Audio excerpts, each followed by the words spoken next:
Hi everybody! So I'm making this video on a question that I received. I'm going to read it right now and then I'm going to work with my higher self to answer it, okay?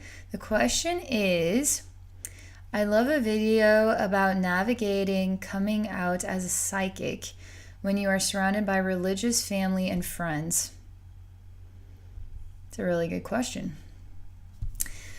So I'm not going to say anything on this one myself. I'm going to see what my higher self has to say, okay?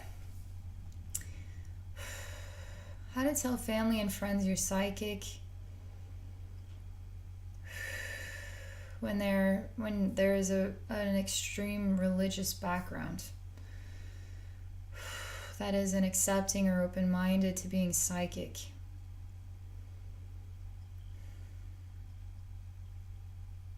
My higher self is really delighted to answer this question. She comes in the form of a dragon with black wings, and she swoops down.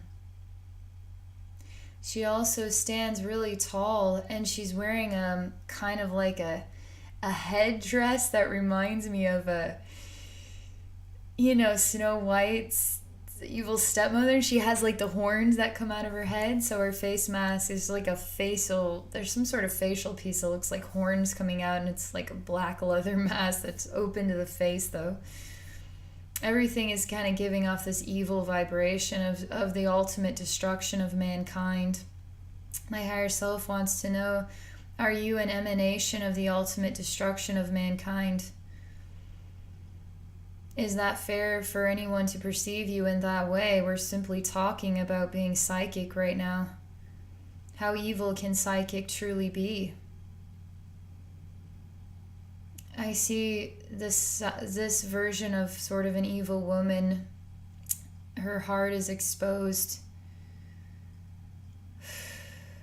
She's identified as psychic on the outside, but on the inside she's so deep.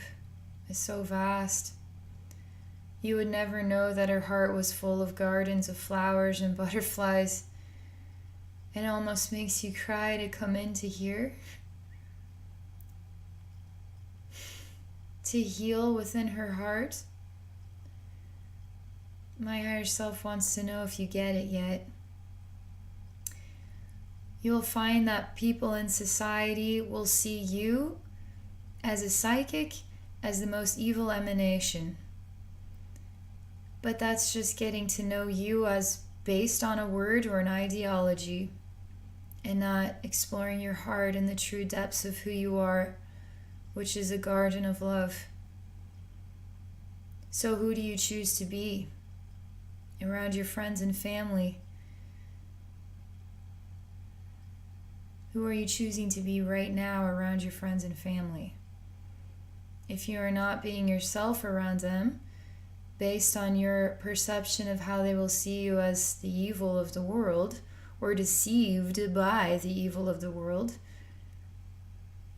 it's not really who you are. And that's not really an accurate assessment of who you are, is it?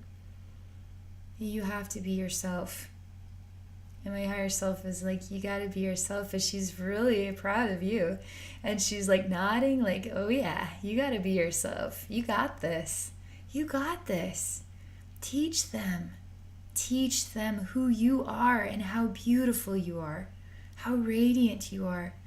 So this world can adapt to the new vibration of who we are, which is connected with love emanating from deep within our souls, and it just wants to come out. It just wants to have a voice, and it just wants to be seen and to be loved as it is. How many human beings on this planet just want to be loved as they are? And these are your friends and family too. She tells me that the more that we choose to see that we're all vulnerable, okay?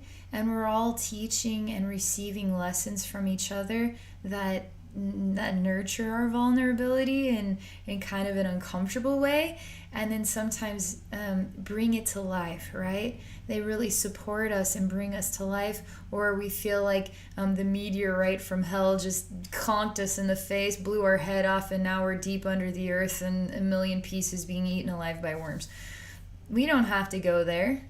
And the other people that perceive us on some extreme level as this some sort of terror or deceived by terror, that's their fear.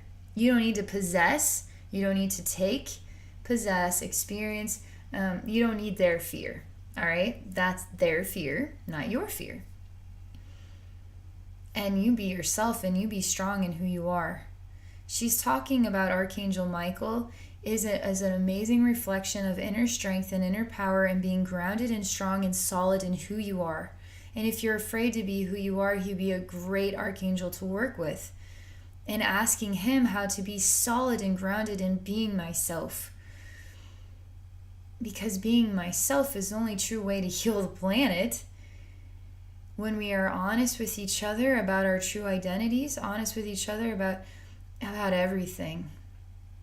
It's just purely honest and giving others an opportunity to discover something inside themselves and to work on themselves and to work on love and to know that it is safe to love you as you are. And now look at how your souls have grown together in this extraordinary way. So give them the opportunity to grow. She shows me how vulnerable these types of moments are, and it's not just for psychic people. People who are transgender, also in that vulnerable state. People who have done really bad things in the world and want to come clean, but they can't because the world isn't prepared for that yet.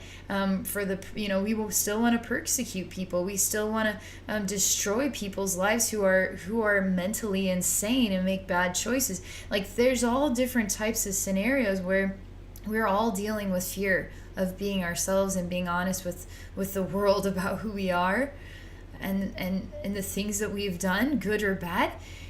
It doesn't matter. Just being us and saying it's time now. The world will heal when you choose to be yourself. When I, Abbey, choose to be more myself than ever before. When all of us choose to be more ourselves, more honest with our family and our friends about who we are, and giving that direct opportunity to make a choice to either receive, to fear, to hate, to however they are going to emotionally react, but it's not your stuff. It's not your stuff. You're following your heart, and that's their stuff, okay? So I didn't mean to make this like a psychic reading, but my higher self is actually telling you you're doing a really great job right now.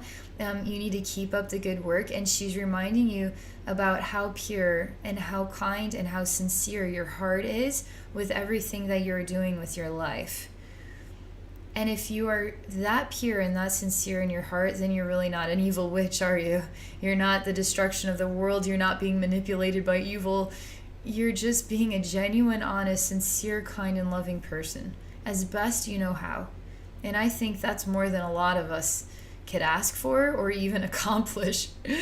A lot of us are still working on how to be that genuinely loving and sincere and patient and all of those things. Because what's emanating from this question is, I'm patient and I will remain patient as long as I need to be patient for the betterment of those who I love. That's really what you're saying. I love these people so much, and I don't want to create any type of burden in their life because I just simply am psychic and I just want to be myself. You see how freaking sweet and beautiful and brings tears to my eyes? Like that is genuine. That's what this world is really all about, and we don't get access to the true human beings and the beautiful souls that live here because it gets so overshadowed by superficial junk. You're doing a great job being yourself and being the loving soul that you are. Is so touching and so beautiful. I want to thank you for asking this question. For those of you watching, this question was actually posted on my Patreon site. So if you're interested in getting a question answered from me, I encourage you to join my Love and Gratitude group, is where this question came from. And then I also have a psychic development group where I share actual technique videos on how to develop your psychic gifts the way that I am using my psychic gifts. And so there's also challenges to test your skills for the week. And then I do a monthly webinar to go over questions. So overall, I do psychic sessions for people too. So you can find me on Patreon, but you can also find me on my website. You can book a one-on-one session with me. It's AbbeyNormalsWisdomQuest.com. So I wish you all a wonderful day, and thank you for all of your love and support.